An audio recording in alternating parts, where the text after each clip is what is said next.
All right, hi. Hello. Welcome to Adventures in Lollygagging. We are back to playing Symbaroum tonight. If you're watching this, you can see that Kipser looks different tonight. And that's because Long's going to be filling in for a couple weeks. Because Kipser is in timeout. Because if you've been watching other streams, you know that Kipser narked me out to Aaron. And this is what happens when you snitch, Kipser.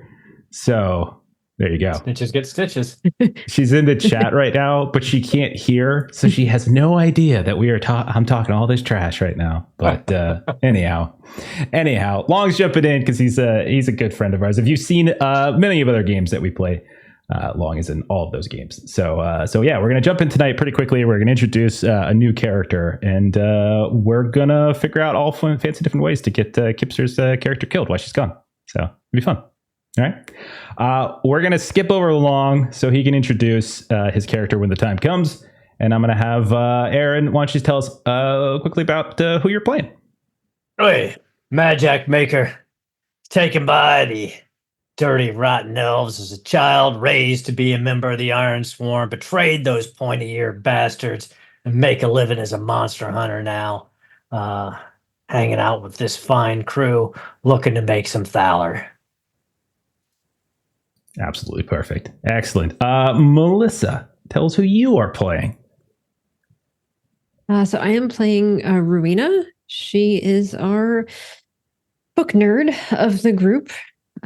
She is going out on an expedition, and she very much hopes that this will be different from previous expeditions in that she would like the rest of her group to make it back safely with her.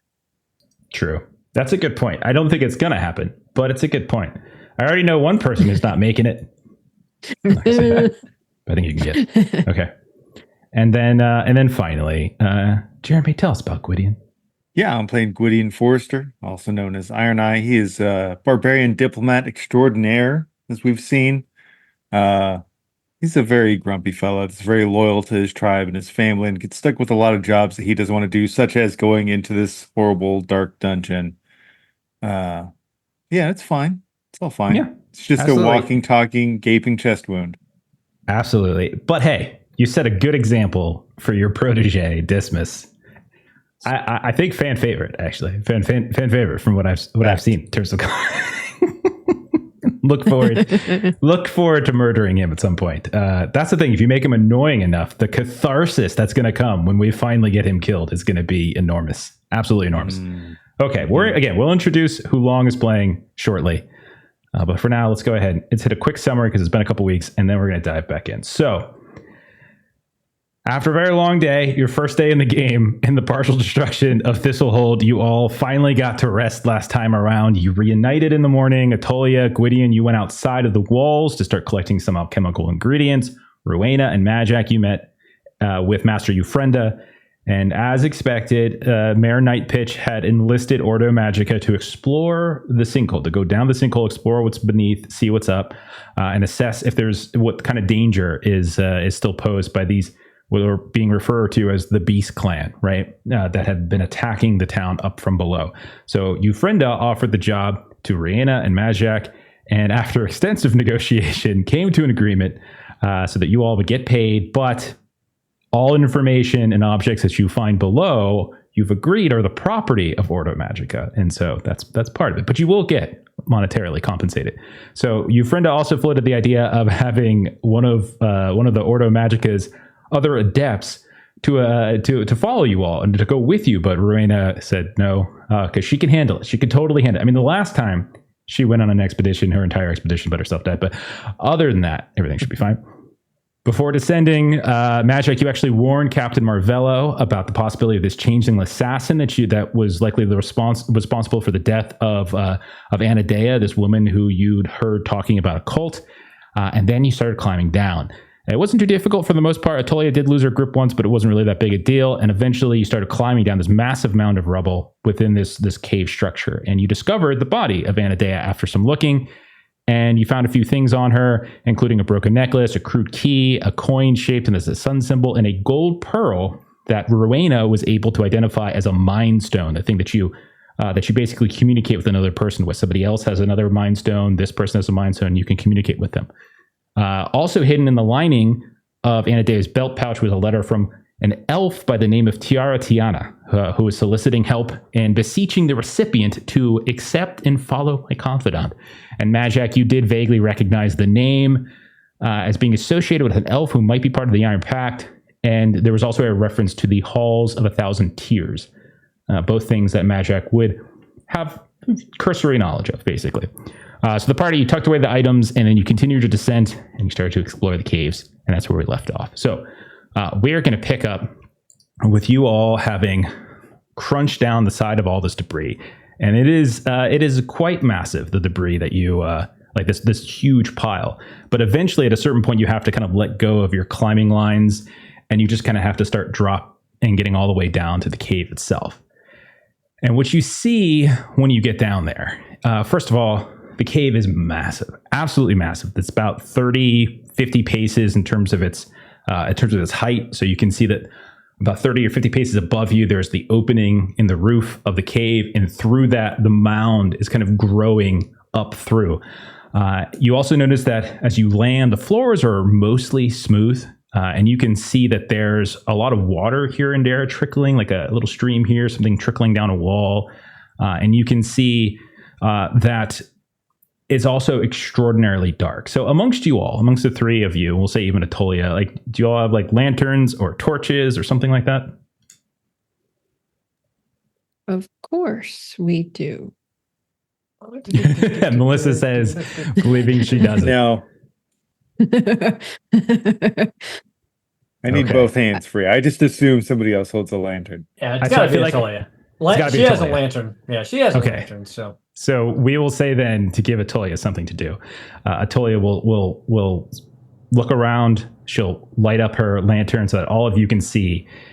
And then suddenly the cavern comes alive. It's kind of flooded with this orange yellow light. And immediately Atolia starts to see there's like moss and shrooms and lichen kind of growing in these dark, dark corners. Now, there's also sort of something floating in the air, like dust or debris it might be, or dirt of some kind. And you can see that even scattered around on the floor, there's some corpses. There's some more debris that isn't quite part of the mound. And you also notice that that there are a couple different exits leaving from here. One kind of heading off, we'll say to the west, another to the east.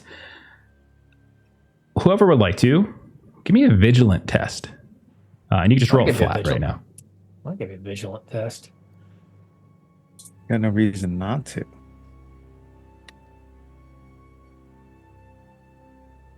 Succeed with a 12. Nope. Okay, so Rowena, did you roll? I did not. My vigilant is a 7. So okay. I'm still rearranging all of my books and everything that I've got under my cloaks and everything. I've just got a giant blind spot.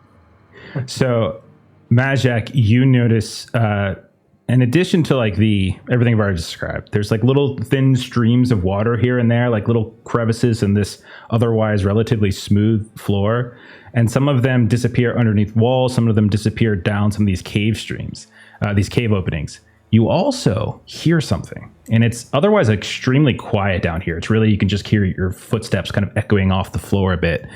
You notice that off one of the cave openings to the east, you hear the sounds of like maybe a growl, maybe the clink of metal on metal or metal on rock or something. You hear the sounds of basically a scuffle of some kind, some activity to the east.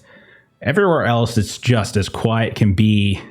There's some kind of darkness that seems to be permeating some of the western cave entrances. You can see it's like whatever the dust or debris that's sort of floating in the air is seeming to be more compacted on the western side.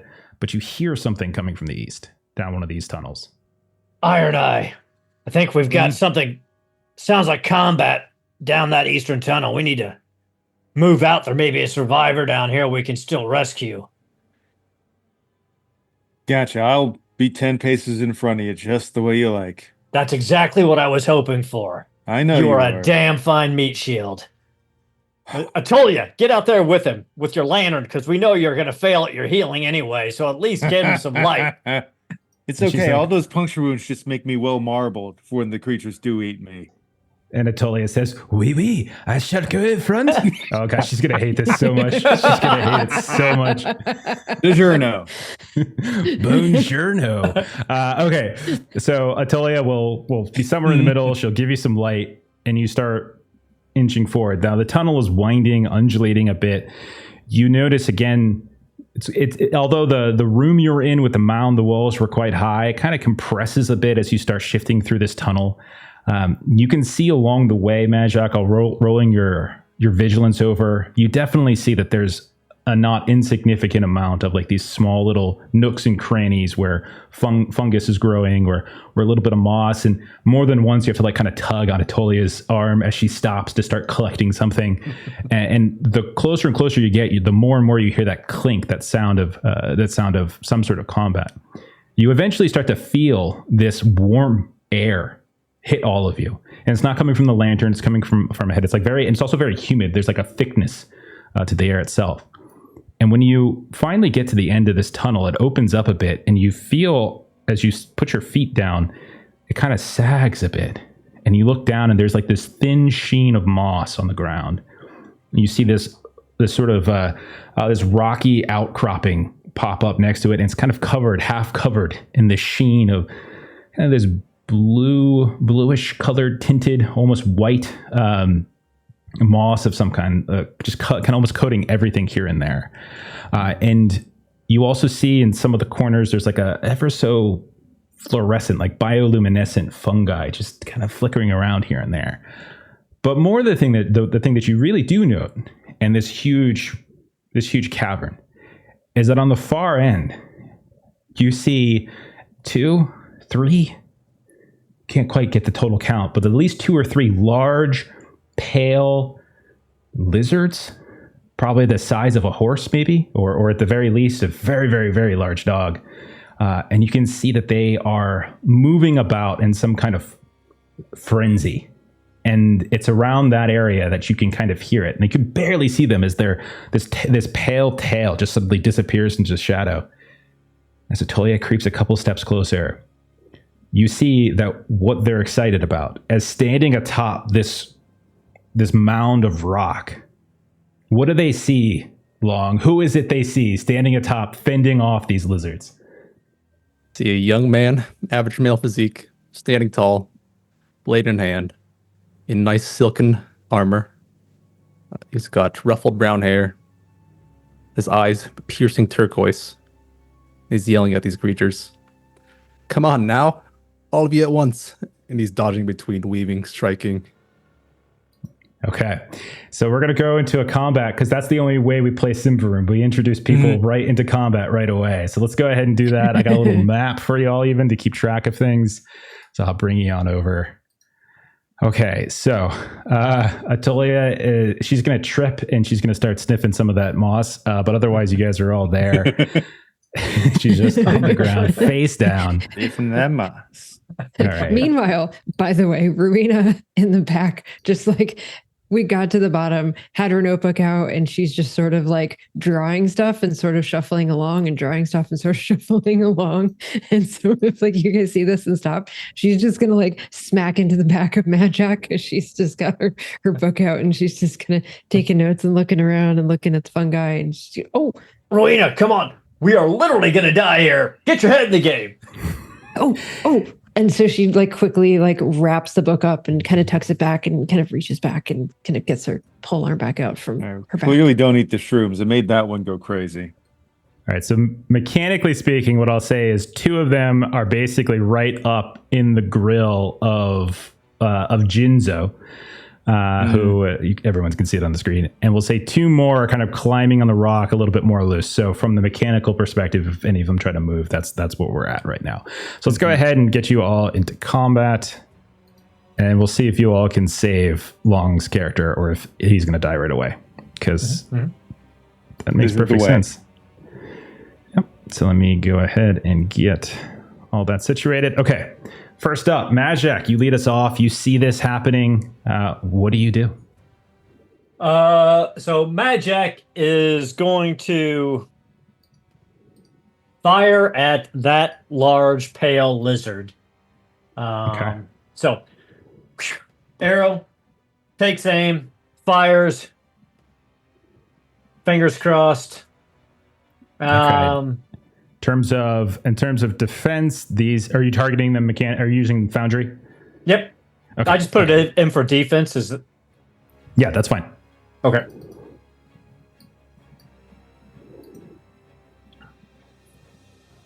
Okay. Go ahead and ping which one you were attacking again. This one here. Okay, the one highest up on the highest point of the. Okay, perfect. So that one. So you fire. You quickly shift up, and you can see it was already starting to climb to the edge of this ledge, and it was like it was getting ready to pounce down on you. But you catch it at the last second. Maybe the lantern light kind of flickers a bit off these pale white scales, and you quickly turn up, fire. You hit it. However, it's your shot.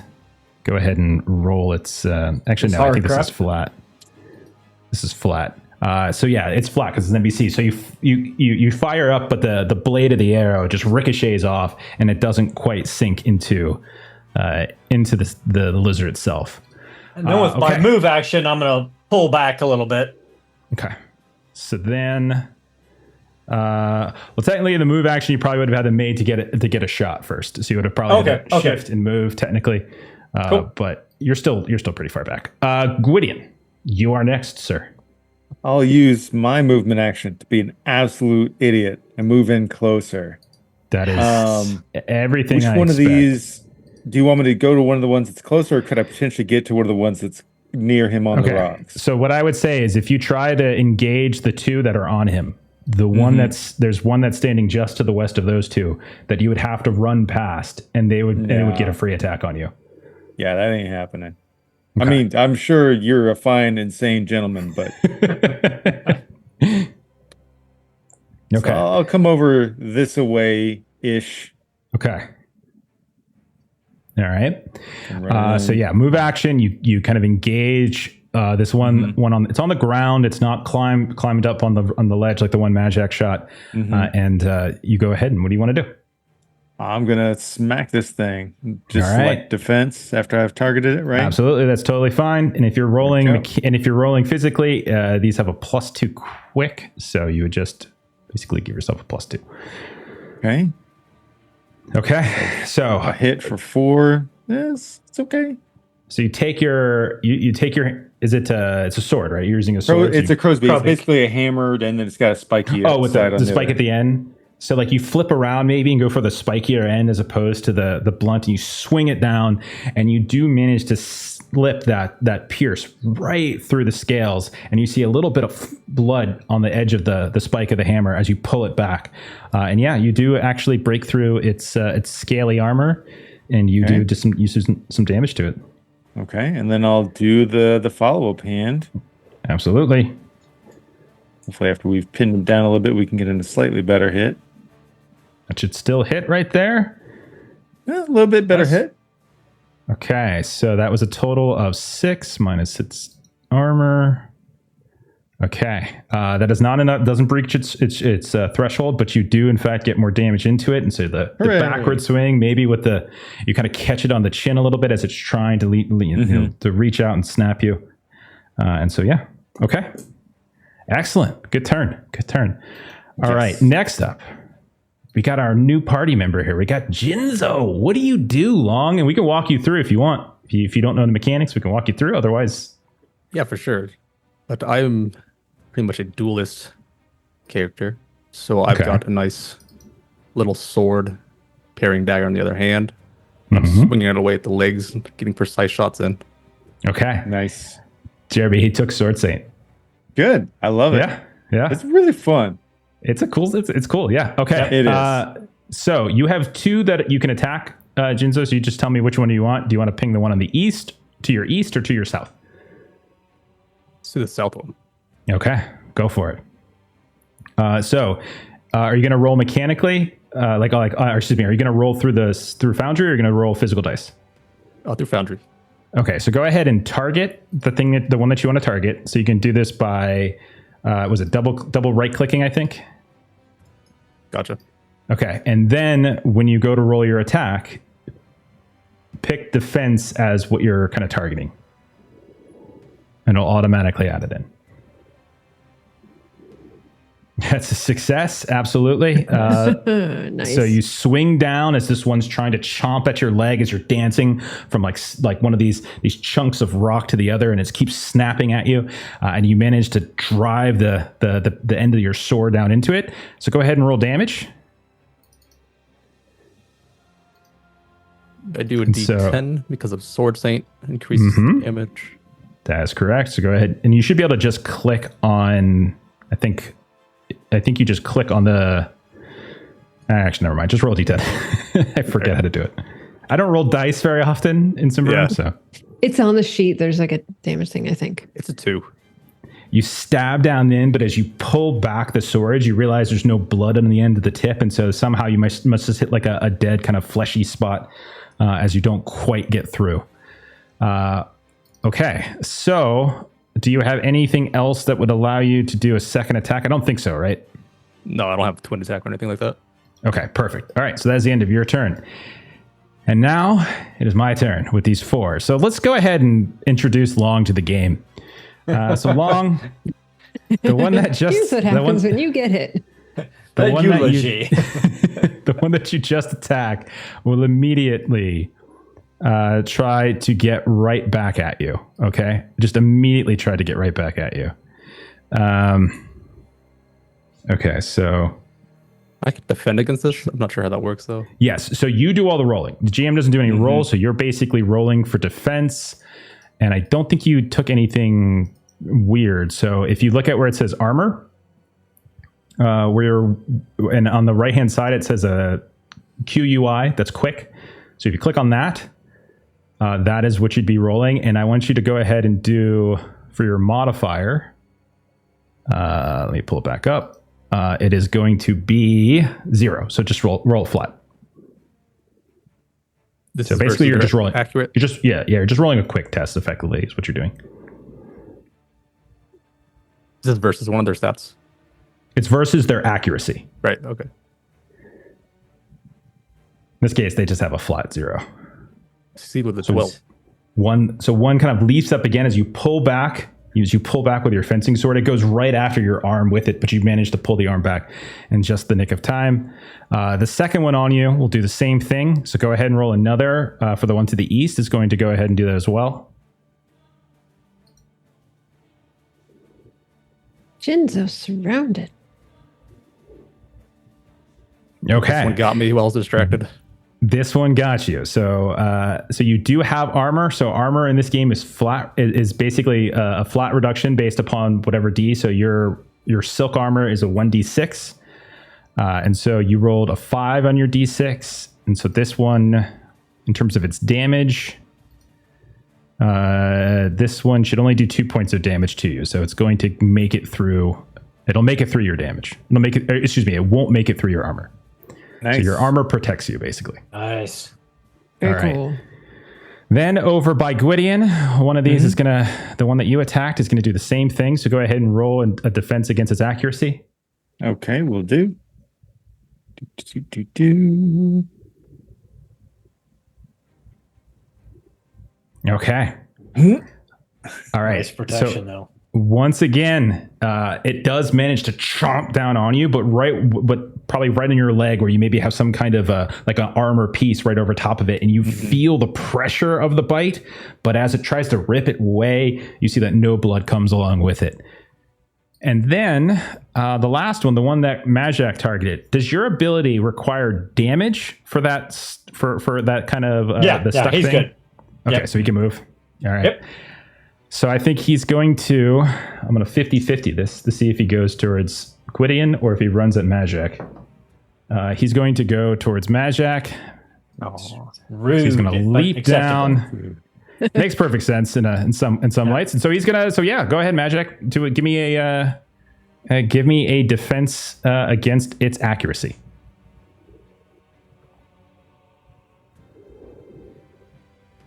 All right, you're fine. Nice. So it leaps down, it stumbles a little bit, it goes to snap you, and you just kind of deftly shift around, and you are fine. I just remembered that because I've Sword Saint as adept, Mm-hmm. when I make a successful defense turn, I get a free attack.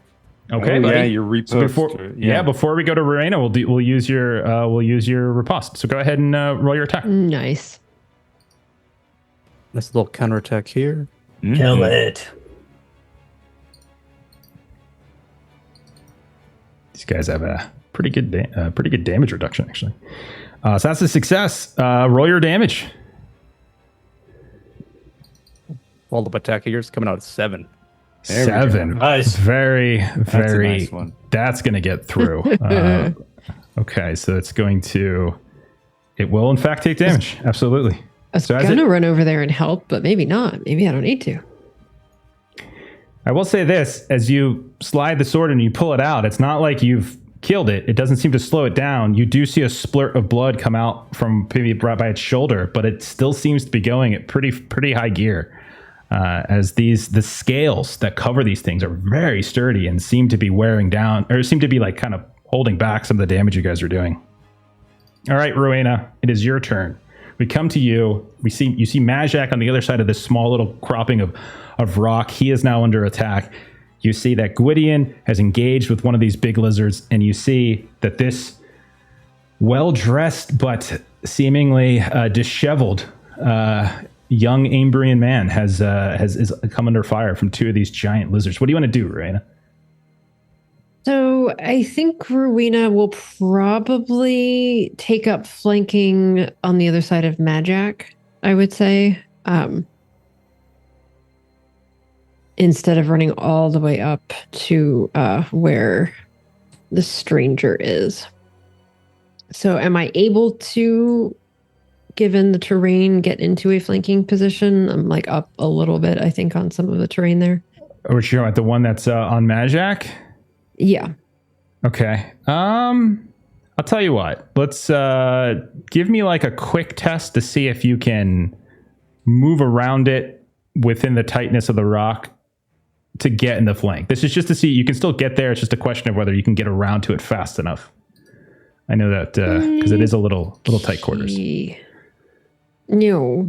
Okay, No, so no. I'll say That's a 13/7. as you try to slip behind it, it manages, its tail sweeps around and kind of blocks off that last couple of steps that you would need to have gotten into. But you're still there. It's not like it took a free attack on you, but you can still make an attack, but you're not quite in flanking. Yeah, okay. So I am quarterstaffing this versus their defense, right? And Nice. that is a Excellent. success and 6 damage. Okay. So she and- comes up. She looks like she's going to try to step around and kind of doesn't really. And so she just goes for kind of the low, kind of take out the legs, kind of sweep with her quarterstaff. You sweep down, you get it in the back of one of its legs. You hear a crunch as you snap against it.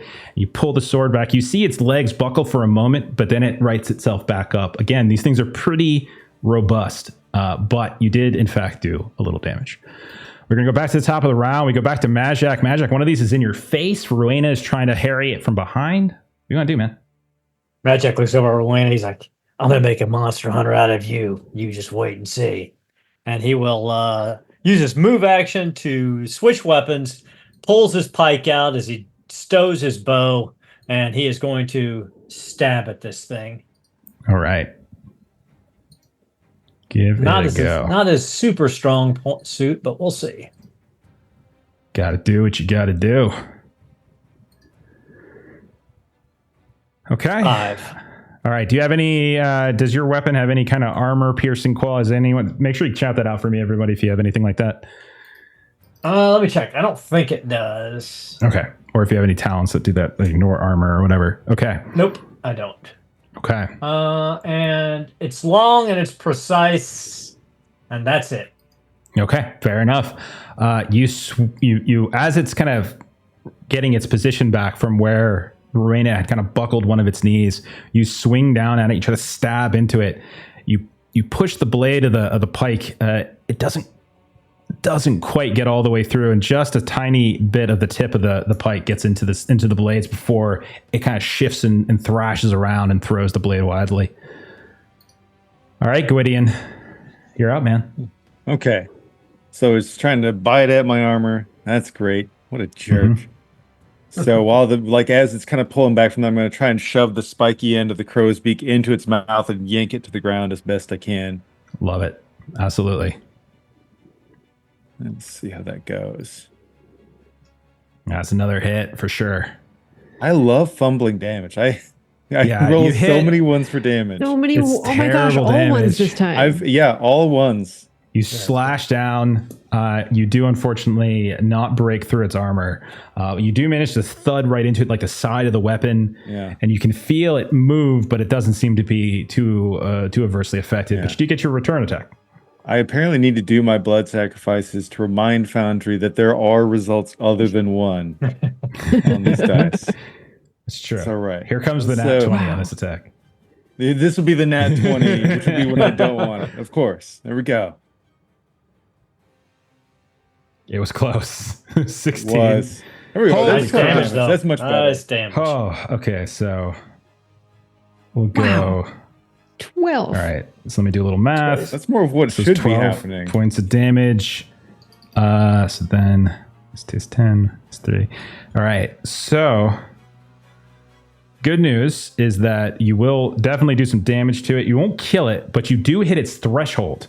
Good. So you can take an extra free attack action. I think I will. Okay. Like, I think I initially tried to yank it to the mouth. It doesn't quite work, but it got it off balance just enough that I brained it right in the back of the head, Yeah. stunned it for a second, and I'm going to try and do the same thing again. All Like a right. gentleman. One more good hit should take it out. It's up to you, So- though. Come on, Iron Eye. There we go. Go. Got the right. That's not Okay. bad. 7. So I can only use its robust trait, or excuse me, it's what's it called? Not robust. Is it robust? What's the other one called? Yeah, I can only use its robust thing. Oh no, it's each hit. Never mind, I can use it. Okay, so hang on. All So you right. did how much? 7 on the second one. All right. It is hanging on by a thread, but it is still hanging on. As you can see, it's bleeding from a shoulder wound. One of its arms, these squat, thick arms, is kind of buckled underneath itself, like you broke a bone onto it, and you can see blood is dripping down from it's like its eyeless, pale face, but it is barely hanging on to life.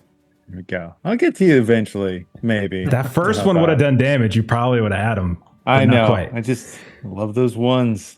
So Yeah. many ones. So many. All right. So It's okay. many. We go back to Jinzo, who is dancing around like he's on Dancing with the Stars as these two pale lizards try to chomp out at him. What do you want to do? Are you not gonna help or just watch? And I'll swing again. They don't respond because they're lizards. I'm just kidding. Go right ahead, man. Oh, jeez. I think you're just talking to Atolia, who's back there. I can't wait till you mention it. Rowena just Bonjour. looks around this lizard to Magic. Did he just say we're not helping? Did he just insinuate that we You are not guys turn assisting? around, you flee, he dies. I'm here to tell you. I don't know who this guy is, but Atolia is definitely not helping. I It's can nine shoot the damage. attack with a 9. 9 points of damage, which will Nice. go through quite a lot, but it won't hit its threshold. But you do manage to get a really good shot in. As you stab the fencing sword in, you pull back, it explodes a bit of blood kind of over its face a little bit as you yank it out of the shoulder. It doesn't blind it. You can tell these things like they're bred for being down here. Like this is their native habitat, these caves. But you do manage to get a hit. Fantastic, man. All right. Comes back to them, and they're going to keep going at you. I'm going to have one of them. I'm going to have the eastern one take a move action here to flank you. But you can make a free attack now. So you can take a free attack on the one that went up to the north because it's moving into flanking position. Oh, nice. So go ahead and give that a rip.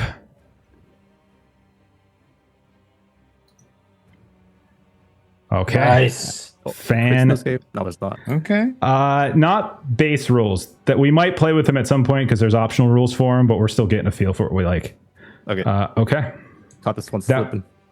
You do manage to scrape it ever so slightly along its scales. You see a little bit of blood begin to drip down beneath where you struck. Not a big hit, a glancing hit, but you still manage to get at least something.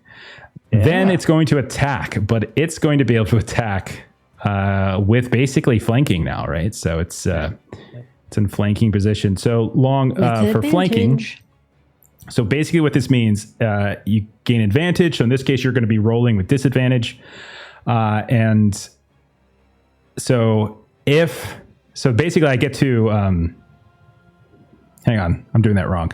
So basically you get advantage, and advantage is this. It's +2 modification on the test and plus 1d4 on the damage. So ignore the disadvantage thing I said. I was playing a different game on Tuesday. So roll defense with -2 as your modifier. Okay.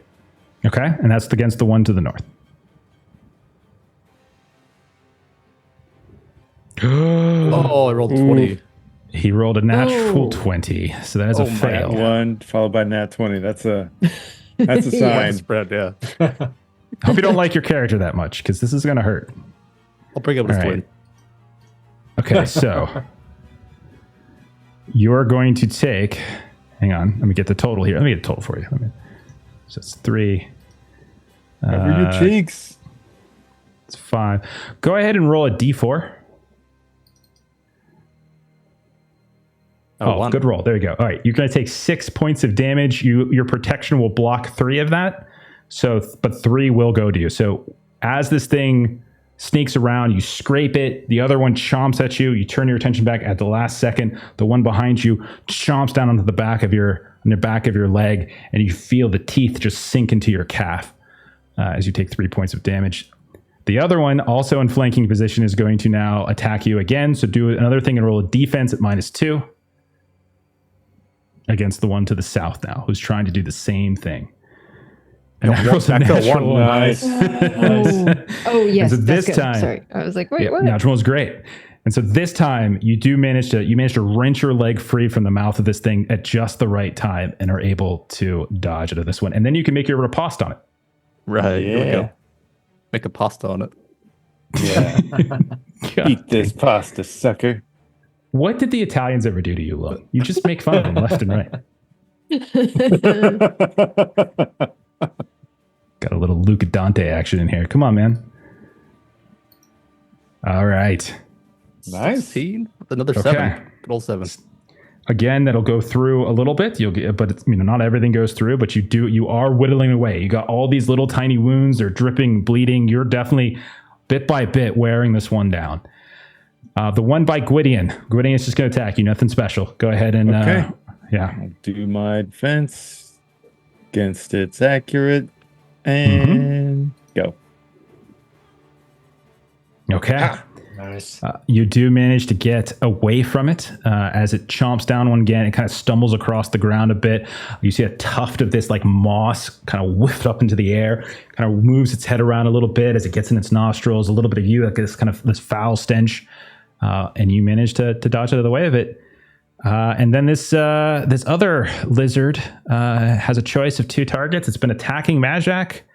I'm going to roll 50-50 to see who attacks. It's going to continue to attack Madjac. Madjac, go ahead and roll a defense against this one's accuracy. Okay. You managed to get the pike around just in time. It crunches down on the kind of the staff of it, and you manage to sort of fend it off and rip your weapon free, and you remain unharmed. And I turn it over to Rowena now to finish off the round. What would you like to do? I'm going to attempt to damage this thing so that Madjac can go shoot arrows and help Jinzo. Okay. Do you want to try to move into flanking first? Sorry, should have said that. Am I going to take... So in this particular case, you have a longer weapon, so I think you're... Well, that's only for them attacking you. For them coming into your radius. Like, so if they move... Oh, right. So I would take an attack if I tried to move into flanking. Mm-hmm. But think of the bonuses. I plus don't 2 plus 1d4 damage. I can tell you, They are sturdy. You guys need some extra damage. They have if Madjac and his 12 of 12 toughness wants to move into flanking and take that, he can do that. Man. Rowena and her 6 Same of 10 team, Melissa. toughness Same is team. not I don't gotta throw my Queen bus. kill steal. What happened? Wow. That's fair. All right. Go ahead. You gonna attack from here?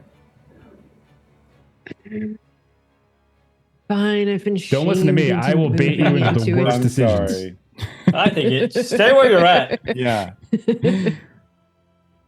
I will attempt to attack. Okay. I forget what we're using boosts for in this game, but I think it was just a flat bonus of +1. Yeah. All right. I'll take a +1 to this. Okay. Not a ton of damage, unfortunately, but you do kind of conk it on the back of its head. It turns around a little bit, kind of growls at you, but it doesn't seem to have been particularly harmed. All right, top of the round. Madjac, your turn. Madjac looks over Rowena. I got this. He'll move into flank. Okay, it will take its free attack, so go ahead and roll your defense. Absolutely. And no problem. You manage to shift and move, and now the two of you will have flanking. Go ahead, Madjac.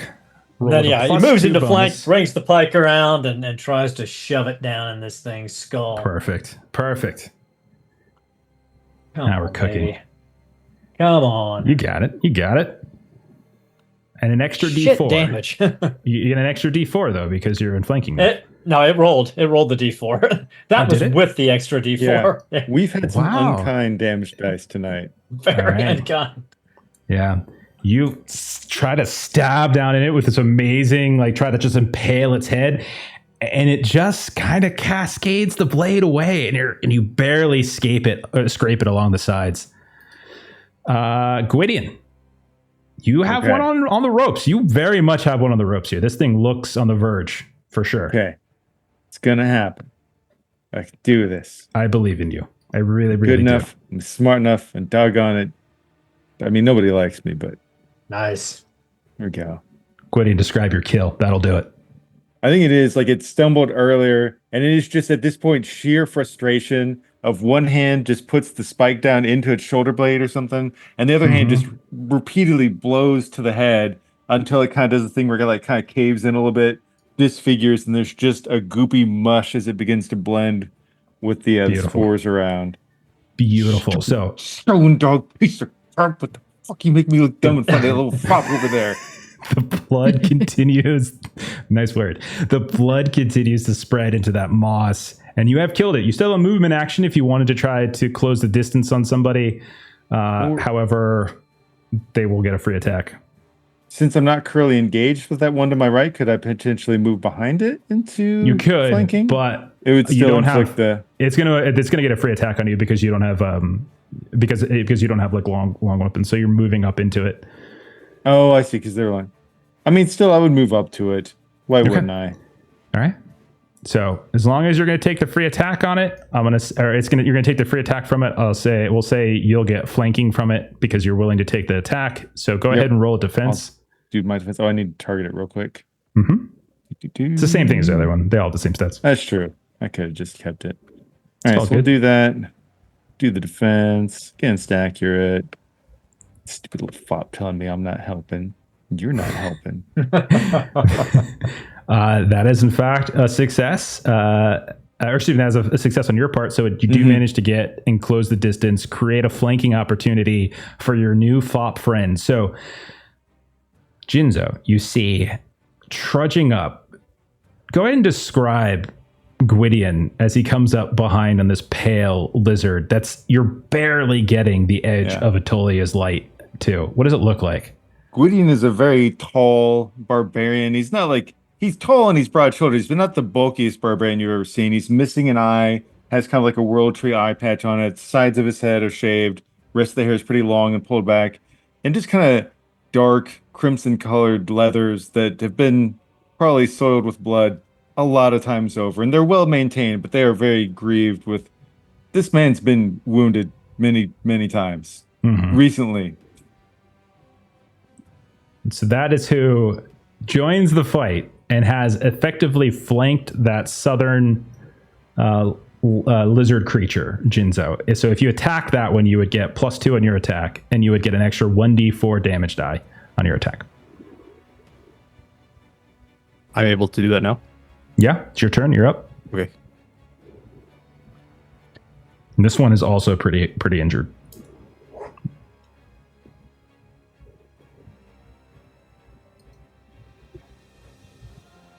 All right. Come on, good roll. You're good Oh, there. man. Oh god, damn it is a Another 1. one. We This can one, I outroll don't- damage to save our lives. This Yeah. one didn't roll the parry, the flanking. The So go D4. ahead and roll Okay. another d4. Yeah. If for what's worth, if you click the Five weapon is up. about midway down to the options, there's a little box you can check that says advantage. Okay. Oh, okay. So it'll automate that for you. All right. About So the extra 4. So an extra 4, so it's a five total. You're chipping away at this one, but it's still it's in rough shape. It's bleeding from several scratches and stab wounds, but it's still standing. Come on, pretty boy, Alright. do something. All right, so let's see. Grumpy Gwydion. I'm going to split the attacks. I'm going to have one attack Jinzo. Jinzo, go ahead and roll a defense against the one to your north, and then Gwydion, you roll a defense from the one that you came up and flanked behind. Okay. So both of you will split the attacks. It succeeds, so I'll get a riposte here. Okay. Okay. Thank you for opening my mouth. So, Jinzo, go ahead and do your riposte, and then we're going to resolve Gwydion's fail and the damage he's about to take. My attack didn't quite hit it. You slash out. It does manage to dodge out of the way. Gwydion, you manage to get up on it. You dodge out of the way of its first attack, but then as you kind of step back, you make a comment. You kind of taunt Jinzo a little bit. You kind of underestimate the quickness with which these things can react, and it chumps right on your leg. And so you got 5 protection. So you are going to take some damage this time, as I'm going to use its robust ability. I get +3 points of additional 3 points of damage with one of its attacks. So, no, actually, you're good. You rolled 5. Never mind. So that But blocks it's all super 5 of it. close. I probably feel Yeah. the pressure It's- again. You do. You feel it almost pierces, and you even look down at your leg, and maybe like your clothes, your whatever boots you might have been torn up, and it just barely missed ripping your leg off. Over by Madjac and Rowena, I don't see any real reason. Yeah, it's going to continue to go after Madjac. Madjac, go ahead and roll your defense. It's rude and churlish, but okay. It's churlish and insubordinate. You do manage to dodge out of the way of it. And Rowena, we come back to you now in flanking. You've got this creature between you and Madjac, stabbing and smacking away at it. What would you like to do? And once again, she kind of takes the quarterstaff, and because she declined to be the one to move, she really feels like she's gotta like give this her all. And sort of, But it's not a kill threat yet, so it's probably not over Rowena time. But you go ahead. she's still gonna. You could totally kill. You could totally steal the kill later, but I mean, do some damage now. So I will try a +1, see what I can do with this versus defense. And you've got advantage, so you get +2, and then you took a bonus die or bonus, so it should have been +3 on your roll. Yeah, I think it's still a fail though. Okay, so you roll with accuracy. That means you need to roll a 13, and you rolled a 16, so that is a fail. You do miss. Okay. Yeah. Top of the round, Madjac, Rowena, just swinging, missing, swinging, Tried missing. to look pretty and like the polearm master that she is, and she totally like lost her balance as she was trying to flourish. The problem is clearly that you're trying to kill it. What happens usually is you study it, and then you've got that last minute kill steal. That's true. That's a good point. All right, Madjac. Madjac's like, all right, these things are tough. Iron Eye, hurry up and get done with that one so you can finish this one off too. Oh, I'm sorry, I'm not doing enough. He's coated in lizard blood and scales, and there's a flattened one 5 feet from him. You're forgiven, but pick up the pace for Sarcasm goes right over Madjac. Madjac goes, they didn't teach that in Abducted Human School. Oh boy. Didn't teach that. 7. 7 points. It's pretty good. That'll get through. So some of that damage Another one. absolutely gets through. I know. I can't. It's unbelievable. You I guys know. got to roll better with your damage. We This do. fight would have Yeah, been over get by good. now. Get good. Okay. It's still up. It's still in relatively decent shape, but you have done more damage to it. Gwydion comes back over to you. Leg Okay. a little bit sore. You have flanking. He snarked over at Jinzo, got bit. Then Madjac snarked at him. He's just going to kind of continue staring at Madjac as he just tries to bash this thing's brain in. All right. Oh. He I would have had fails with a advantage, but it wouldn't have 19. mattered. So Even it would have 17 been would have still been a miss. 17 or under you need to roll, and so you roll a Yeah. 19. You Well, I won't forget to do missed. advantage on my next one. But don't you get the reverse swing? Well, I just have 2 attacks because the twin. Oh, I'm sorry. I don't have For some any reason, I reverse- thought you had the heavy weapon thing that I was using on the other guy with the reverse swing. My bad. No, I just have the twin fighting style with the 2 crow's beaks. But this time, Gotcha. I won't forget my advantage because I'm not scowling over at Madjac. I'll actually pay attention to what I'm doing, and maybe it'll make a difference. Come on, Iron Eyes. Get your act together. Okay. God, stupid This one ones. succeeds, but All the damage ones. roll All is ones, so again. bad. He Single rolls one. repeatedly. 4 damage die, a D8, a 1, 2D4, a 1, and then he has the 1 for deep impact. Yeah, Oh my god. all ones, Woo. all the That's not time. good. That's so terrible. None of that goes through, too. I feel Yeah, so bad. it's, Not really, but like, you know. These dice are unkind. It's okay though. It's fine. Okay. However, your new foppish friend, Jinzo, has an opportunity to finish this guy off. Jinzo. Good distraction. I'll hit it. That's a hit. You do hit. Got the And you get an advantage. extra D4. Roll an extra D4. It's a 1. Okay. So yeah. that's 5. Again, you guys can't quite get through and do enough damage. You get another 1 on a D4 too. Dear Oh God. my god, Okay. I'm sure you taste like shit. But I'm going to eat you out of spite. All right. So then I'm going to have. Yeah. I mean, they're animals, so I'm not going to have them do flanking since there's 2 targets. So I'm just going to split it and have one of you. So Jinzo, the one to the north of you is going to attack. The one south of Jinzo is going to turn and it's going to try to like sweep its tail and then chomp down on Gwydion while he's fumbling a bit. Both of you roll defenses. Oh, no, it's 20. crap. Oh no. Oh, pretty good You get a protection, 6, though. though. Yeah. Yep. Okay. So Jinzo, you do feel as you turn around and try to swing, it chomps down and catches you like right on the hip, and it nearly throws you off of this rock. But somehow your armor manages to get kind of tangled up in its teeth a bit, and so that never quite able to fully chomp down on you, and you tear free from it. Gwydion, you dodge out of the way. You see the tail smack against one of the rocks and sends it just flying, just kind of tumbles it over. And when it tries to snap out at you, it's kind of off balance and misses. And then the one over by Madjac and Arena is going to continue attacking Madjac. Yeah. So another defense. I keep rolling a d6, 1 to 3 to see 1 to 3 for Madjac, 4 to 6 for Arena, and it's constantly coming up Madjac. But Madjac is dancing around, moving here and there, using the pike to kind of keep it fending it off, and he's still fine. Rowena, do you want to move over to where the one that they're fighting over to the east is actually really hurt and probably in kill range? No. Movement I've action. You can get there in time.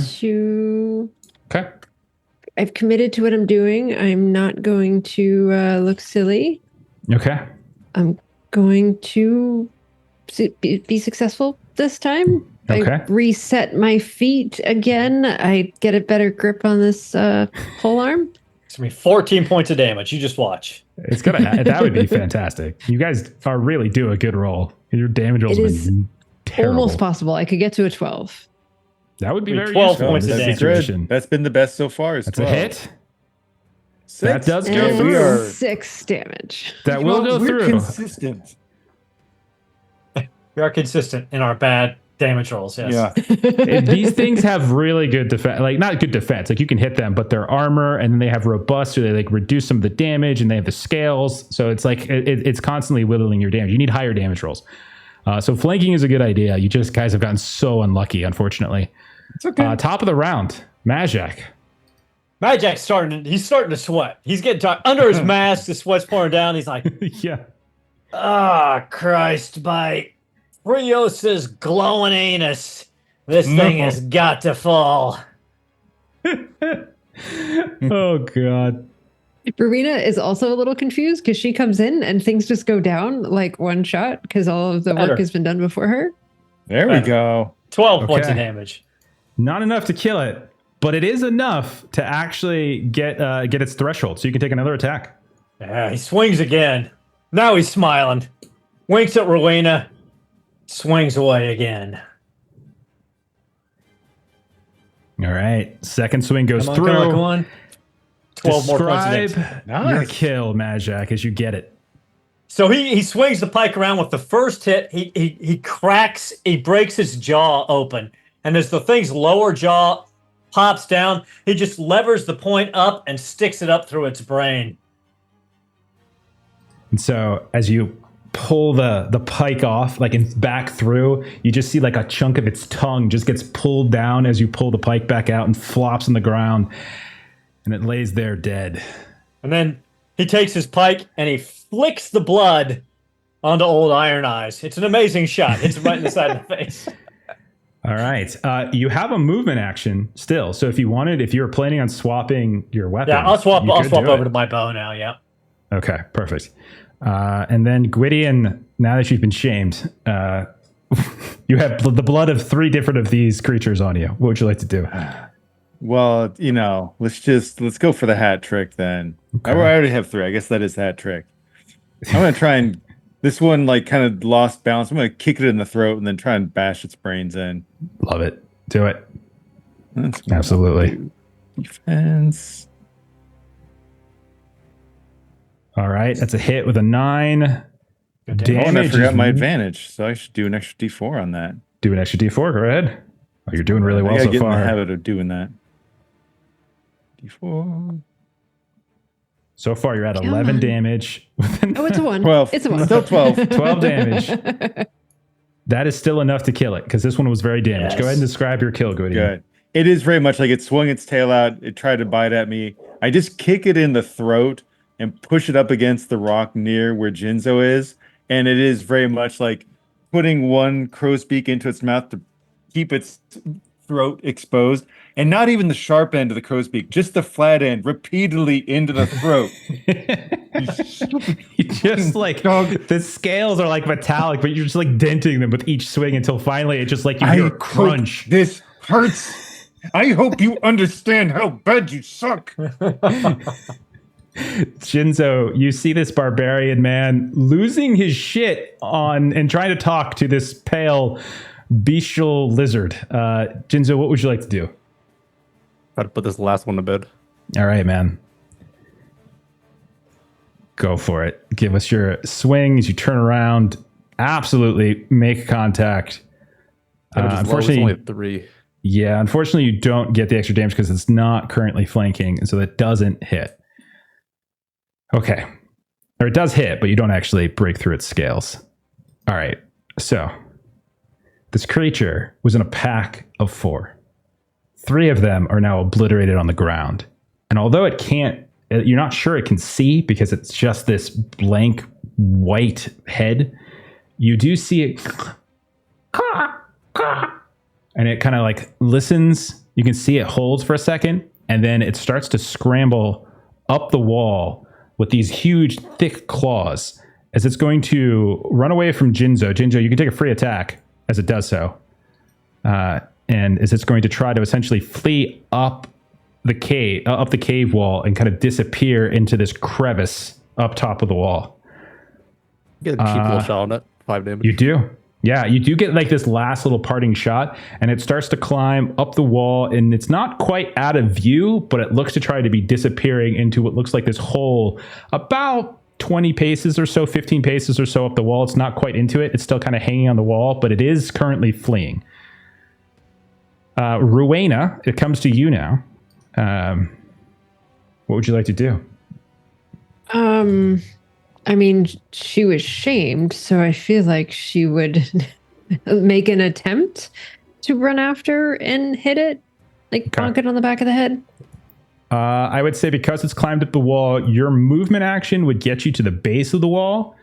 And because you do have a staff, so you do have a reach weapon, I'll say you can try to conk it. Because you have a reach weapon, we'll say you can just kind of barely whip up and hit the tail. So give that a roll. See how this goes. All right. Against defense. Or long weapon. Long. Reach. Whatever. Yes. Something like that. So that is a success and 6 damage. You do, in fact, get a hit on it, and you hear it as you manage to smack it right against the side, the base of its tail, right as it meets the body. It doesn't knock it off, doesn't completely deter it, and it certainly doesn't kill it, but you do hit it. Madjac. Do I have enough movement to move to a place where I can get a clean shot at it? Yeah, so just in the rules of the game, all you got to do is take a movement action to get a clear line of shot. So we'll say that's what you do. So I'm going to fire my bow at it. Absolutely. Okay, 12 on the shot. That's a hit. Damage is 6. Again, your shot, you slash across it. Like as you're standing at the base, Rowena, you can see one of Madjac arrows sticks right into the hide of this thing. A little bit of blood splurts out from it, but you can tell that it wasn't like a vital area that got hit.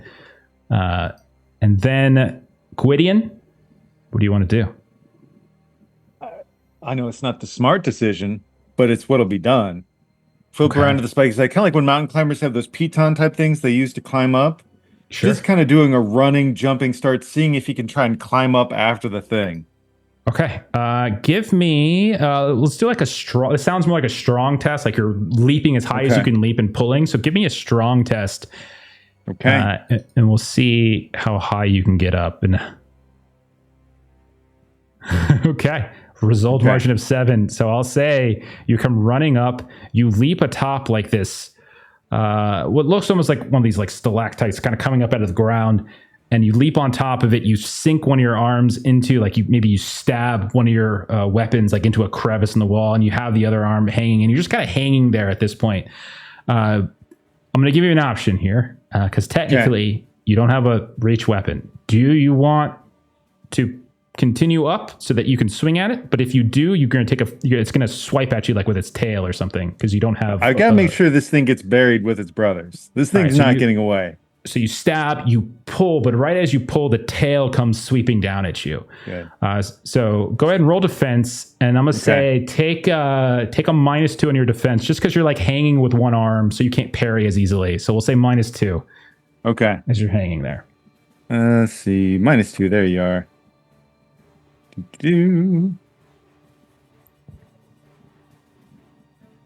Okay. So the tail, it doesn't necessarily bite you, but this tail just swoops down and essentially seems to be trying to just knock you off the wall as you're chasing it. You will take 5 points of damage, but you have 2 protections, so 3 total. So you'll soak 2, and then you can go ahead and try to get your stab in with your free arm. If you hit it, totally worth it. Okay. If you hit, if you roll damage, you roll more than a 1 on a damage die. Okay, versus your defense. Please be a good roll. Come on. That's a hit. Oh, it was on a 9 and it falls Are over you to kidding a 1. me? All these stinking ones. Why? You stab up at it, and you just kind of scrape the underside of its claw as it hangs there. Okay. Wow. That's okay. All right. Jinzo, you see one man a few steps from you firing up at this lizard as it tries to crawl away. You see this Ordo Magica adept. You would recognize her robes swiping at it from below, smacking at it with her staff, and then you see this barbarian covered in blood who did come to your aid, rush past you, leap up like a freaking lunatic, get smacked in the face by this thing's tail, and then just try to stab it in the ass. So what do you do, Jinzo? Now that's a showman. I'm gonna follow him. Use him as a stepping stone. You know what? Okay. I think that's fantastic. Okay, so I'll tell you what, since you're running up there and you're using him as a stepping stone, give me a quick test instead. So yours is less about strength, and yours is just trying to use his head and to see if you can like jump on his head. So quick. I feel like Verena's at the bottom of this, where like she went up and then the Cordian It's kind of went becoming on top. organized cheerleading. You just... Okay, Nice. Jinzo, you run up, you leap, you put one, like you kind of parkour off the cave wall, and then you put one on a ledge, and then your next foot goes right on top of Gwydion's head, sinks him down. You are going to take a free attack from this lizard, so go ahead and roll a defense. But I'm going to say because you didn't stab your sword into the wall to keep your balance, and you're just standing on top of Gwydion, you can just do your normal defense. You're welcome. As it's going to try to swing at you. Okay, you're still good. So go ahead and roll your attack. And I'm going to say with the two of you up here, I'm going to give you flanking. You deserve it. So we'll say take your flanking Awesome. bonus, your advantage. This is awesome. Do it. That's a hit. You roll 12. Damage 9. 9 points of There you damage is go. very, very, very good. So that's going to be... Let me do my math. Hang on. Okay, it's not enough to kill it, but it is now dripping blood much more profusely than it was moments prior. So that was again from the defense success. Oh, that's right. You get your free. Yeah. Yeah, good call. The riposte. There you go. Now this is important. You do well enough here. You might be able to kill got it. You can take this. flanking again. Ooh, a It's a 1. one. Nice. Huge. Ooh. Oh my dang. god. These Damage. ones. Come These ones on your damage rolls. ones. Dear The D10s. God. It's like a D10 rolling 1. It's so Brutal. consistently. Oh my goodness. All right. It's going to be Madness. its turn. It's going to flee. So I'm going to say the three of you in melee can try to take, you can all try to take a free attack on it. So Okay. I'm just going to go based upon, so we're going to resolve based upon initiative order. So Gwydion, we're going to resolve yours first. Okay. And I'm yes, assuming all of I'm you not can- getting... All of you can take it. You take flanking. Like you guys are surrounding it. Ooh. You're pulling at its tail. You're stabbing at its legs. So I'll say you all can take your advantage from this. Okay. That's a hit on the attack with a 14. Damage is 15 damage. 13. It says 13 for 13. me. Okay, No, 13 I was damage. looking at it wrong. So 13 damage. I tell you what, man, we don't have to go to the next one. Gwydion, describe your kill. It is. Everybody's him. just climbing in on it, and it is kind of like the thing. Like you see, like there's the most recent John Wick movie. There's a scene where the lady's like just crawling up somebody with the stabbing motion. It is just kind of repeatedly hooking it and pulling it back until it finally gets to where the head is next to me. He's just holding it, and again, just hammering the throat, just out Oh of my sheer goodness. frustration, wanting the most painful death possible for this thing. At a certain point, it just like gives up. Its claws just release because its body is dead, and it just falls, and you fall, and the two of you flop back down to the cave. Like you almost knock down Rowena and Jinzo along the way. But there, laying on the ground, is this bloody and stabbed lizard. And as it moves and gets pushed off, underneath it, there is Gwydion, coated in its blood, coated in its ripped up scales. And all of these lizards are now dead. Okay. Madjac comes up to him and pokes Iron Eye. He goes, Iron Eye, pokes him with the tip of an arrow. Not really hard. My friend, you're as mad as a skunk bear. I'm gonna be drinking for a month on the story of that bullshit that just happened. I am impressed, my friend. I am impressed. I've got And something you for you. stink. He just takes some of the scales that are on his face and just kind of make sure to smear them on your mask a little bit. Share All the right. love. I could take it. But And more Rowena importantly, is like, oh, go ahead. no. After you.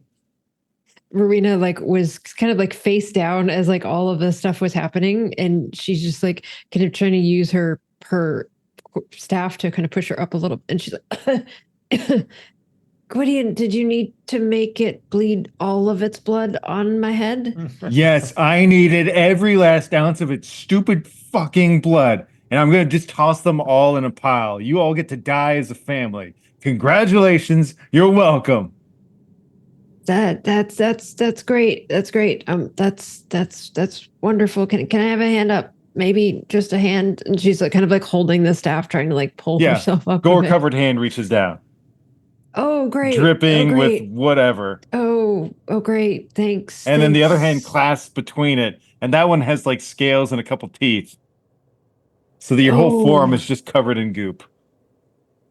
That's wonderful. That's wonderful. Hi there. Hello. Well fought, friends. Iron Eye, he called you. It's quite the spectacle. It was all right. You did all right. I'm not loving whatever you wiped off on the top of my head with your boots there. I don't imagine there's much clean down here, but it is what it is. It's fine. Where in the hells are we? Hell. We're in hell. Right. We're at the bottom of the sinkhole that opened up in Thistlehold there, near the square, near the fountain. Oh, good. We're still in Thistlehold. Yeah. Don't Working a remember job. This is Atolia, by the way. As soon as she stops eating those mushrooms and staring off into the distance, she'll introduce herself. She looks up, she just waves brought a and child goes back. out here. She's only a kid sometimes. Most of the time, she's just an annoying changeling. Right. And Rowena sticks out her hand that Gwydion just put all of this gore on, and she like sticks that sort of bloody hand out to shake your hand. Of course. Well met. Rowena, Jinzo. where were you when the ground fell in? Well, now that I know the ground fell in, I was leaving Fern Tavern. Last I remember, a huge boom. Woke up under rubble. Been clawing myself out since. That is a fantastic hangover story. Can you imagine just being drunk and falling into this bullshit? Oh my God, it sucks to be you. I'm so glad we came across you, though. How fortuitous. Yes, I've been looking for a way out, but ran into this pack. Good news. We can all stick together and go further in if you want. Further in. Are you looking for something? Yes, we are on a job, actually. So we're going that way. We're not going back up just yet because we have not completed our job. There is rope back that way, and you can wander that way alone, where there are probably like 18 more of these stupid fucking stone dogs. You are more than welcome to go by yourself in that direction, or you could stick with us and our amazing company. And, we can cut you in for a percentage on the contract. Yours, we want to be fair, so it would average out to about 3 thaler a day. What do you say? Quite appealing. I'll stick around for now. I love it. But Madjac is quite pleased with himself, and he's looking at the lizards, trying to see if there's anything that's salvageable for like alchemical purposes or anything like that. Absolutely. So, well, first of all, could you imagine making armor out of these things hide? Oh yeah. Okay, so Madjac, you're specifically a monster hunter. So one of the things that we were talking about with you is that you have the ability, if you wanted to, as you're kind of looking at these things, to see if like maybe there's a possible what's it called? Like a possible like trophy that you could potentially take from this. So yeah, let's go ahead and we'll kind of. Trying to remember where I put that. I forgot where I put that. Okay, so you can go ahead. You have bushcraft. You have everything you need. All right, so I think you basically need to just make a roll. Like you're going to get something no matter what. It's just a question of the quality. So go ahead and roll a. We call it like I think it's like a quick. Let me double. I'm trying to find where I put the rules, and I totally blanked on where I put the rules. But you can go ahead and roll. Just roll a d20, and we'll see where you're at. All right. What were you trying to look up? looting a monster, a trophy. I had looked it up before for him, but I thought I typed it down, but I guess I didn't. Stupid. I got a 1.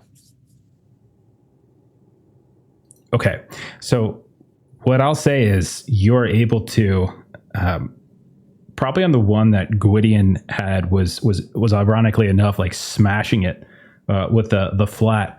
It actually managed to sort of just loosen up the throat a bit. It tenderized it to a point where you can kind of reach in, and just the tongue itself is so lengthy, and like the skin of it is in some ways like just like it's so leathery in a way that as you pull it out, and it's got these tiny little like follicles on the underside, and you would imagine because it doesn't really see very well, it probably relies on so many other senses. And so you just pull out this long, winding, very rough tongue, and you cut, and you get the entirety of the tongue, pristine condition. You roll it up, and you can tuck it back in your pocket. So you basically get a perfect condition trophy that you can take with you. Nice. Do we know what kind of lizards these are? So you could roll. You can roll a test. You have beast lore, right? Yep. Roll a cunning. I think it's cunning. Probably, yeah. Versus anything or just flat? With these, you can just roll flat. Nope. Okay. Failed. Might Still want. close one away. So even with a fail, I would say you might have heard tales, and you might have even. It's possible you might be even have seen it occasionally on like a rare like menu on some passing vendor, but you think you might know them as Virans, but you don't know any specific details about them. So you might be able to recognize them. Pale, large, subterranean lizards. That's pretty much all you know. Can Rowena also try to get some of the scales for her like blacksmithing? Like if they're actually metallic scales that she could try to like turn into something? Sure. Let's say, because you do have Lore Master, and you have, what's that artifact crafter one I'm thinking of? No, you have Blacksmith. Sorry. Yeah, go ahead and roll. Yeah. I'll say for you, it's more about taking them off in a manner that's not necessarily going to break any of them. So quick. Let's just more like surgery. Yeah, I'm not so quick. It's okay. I'll take a +1. I'll say because you're not necessarily in a rush, you're doing this with some time. You're not doing this under pressure. You can say quick +2, we'll say. Thank you. Oh no, 18 over 9. Okay. So you managed to get some. They're just not in great condition, we'll say. Like you're not sure. You could probably practice on them, but you probably aren't going to be able to create something that you might want to actually use with them. But it might help you with some practice at the very least. Yeah, that works. All right. So while you guys are catching your breath and you're kind of taking these Viren apart, you can see behind you Atolia is just sort of shifting and moving around the room. You can see she's extremely interested in like these mushrooms. She's taking a few, smelling them, kind of tasting them, like doing like a small little rubbing of one and flicking up some dust into the air, and just see how they flicker here and there. At a certain point, she'll call over to you, Rowena, and she'll say something like, "Rowena, come here." Yeah. Sorry, I've got this scales. Sorry. What do you have? So she can see she has like in her hands a couple of these like kind of glittering fluorescent mushrooms. Some that aren't glittering at all. They're just this dull gray. Others you can see are just brown in color. And she's just, I've never seen these specific kind before. Smell them, taste them, tell me if they're bad. And she starts kind of feeding them to you to see if any of them are bad. Oh, that's one way. Generally, we try to find a book that has pictures, and so we don't have to taste them and run the risk of being poisoned. We just look in the book. But I don't think I have a book, so sure. So you have lore. Well, you have Lore Master, And you have, so if you want to give me a Medicus roll, like you have, excuse me, you have Medicus and you have Lore Master. Yeah. So you can give me a cunning roll to see if during your study, or your Medicus studies, maybe you come across these before. Please. Nice, Yes, 4 under nice. 15. Okay. All right. So you start going through a few of them. One of them, she tries to put in your mouth and you quickly kind of like, nope, don't eat that one. That one is going to make you have the worst bloody diarrhea for days if you were to eat that. So you throw that off to this. You put that aside for Dismas. Then Yes, for Dismas. there's another one that you're pretty sure, like if you grind it up, like and you sort of sprinkle it, it'd be like a flavor additive, but nothing more than that. But she does have like one of the dull pale colors when she looks at them. They actually have healing properties. So roll a D4, Rowena. Okay. So she's got the book out and she's like comparing and look and she's Sure. giving the full name, the proper, scientific name for these things. Mhm. Too. And we'll say that you are able to loot basically 2 what are the equivalent of like cures, like they're Nice. Herbal cures. They're Nice. basically herbal cures. Nice. And she's like, there's just an ecology of mushrooms and moss and lichen down here that the likes of which I don't see above. There could be a wealth of things down here. They could have all sorts of purposes. Well, yes, and here and so here's the section of my notes that are on these. And if you find one that isn't in the book, you might be able to name it after yourself, because that's what happens when you find new things. You can name it after yourself or something else if you don't want to name it after yourself. Mm-hmm, mm-hmm. She kind of looks at you really strangely. She's like, huh, well, I'm actually carrying the light, so I was figuring maybe that's something you could do. Oh yes, yeah, of course. We need light. That's very, very, very important to have the light. Yes, I will do that. And then she just starts like singing this little song to herself as like she's discovered some scientific mushroom name with Rowena in it, because now she'll get to name the. Nice. Is it more like a covered lantern sort of thing, or like an actual torch? She's got a lantern. She got a lantern, yeah. Gwydion briefly looks around for some source of flame, grunts that he can't find one. And he made a promise to something he was going to do earlier. So he does find some small bit of flesh off one of these things. Sure. And out of spite, he does eat it. Oh, beautiful. Okay. Mostly just so I can do my recovery. Because I like to flavor that anytime he uses the recovery skill, it's out of some act of spite. Okay. Go ahead and fail the roll, or do a really bad roll as per usual. Yep, I will. That's what I do. Yep. Well done. Perfect. Every time. 19 on cue. Every time. What a man. One of these days you're gonna hit a streak and it's just gonna be heal. You're gonna be unstoppable. Oh Okay. God, it tastes so bad. He just starts stepping on it again. Makes no sense, but the anger just comes again for like a good 2 minutes, just kicking this dead body. What is he doing? That is vile. You gotta understand, old Iron Eye, he's got some anger management issues. Just go up to him and look for one of the gaping cuts. Just stick your finger in it. That'll get his attention.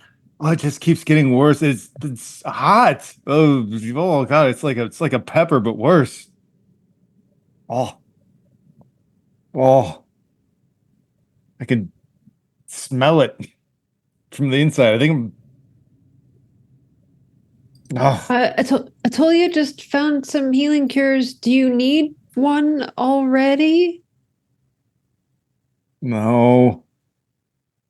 Are you sure? Iron Eye's tough. He'll walk into the face of danger laughing. I'm not eating more of I these damn stone have- dogs. Never seen Gwydion laugh. You've seen Gwydion laugh?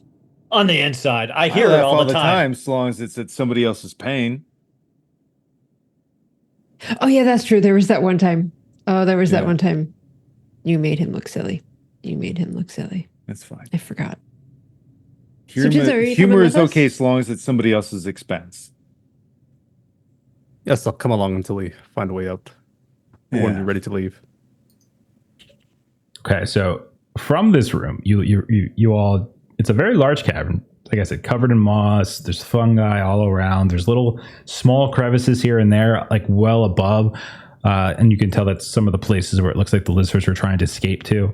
But in terms of like walkable paths, you basically notice two paths. One kind of seems to take you, well, actually two, I would say, take you westward. One the way you came. One you think might veer around back to the room you're in. So you think both of the westward paths takes you back to that hall where the rubble is. You do notice that there is like a small little rivulet of like water that's kind of streaming through to the east, and you can see that it seems to be going eastward into this other cave. It's very warm over here, much warmer than where you were when you first came down the sinkhole, and you can feel it's very humid. Now, all of you obviously are sweating for different reasons, but you can kind of feel that heavy, that thick heat, and even as you like take in the breath, you can feel the weight of that air as it comes through. And that is like, those are the three clear ways out. You can tell.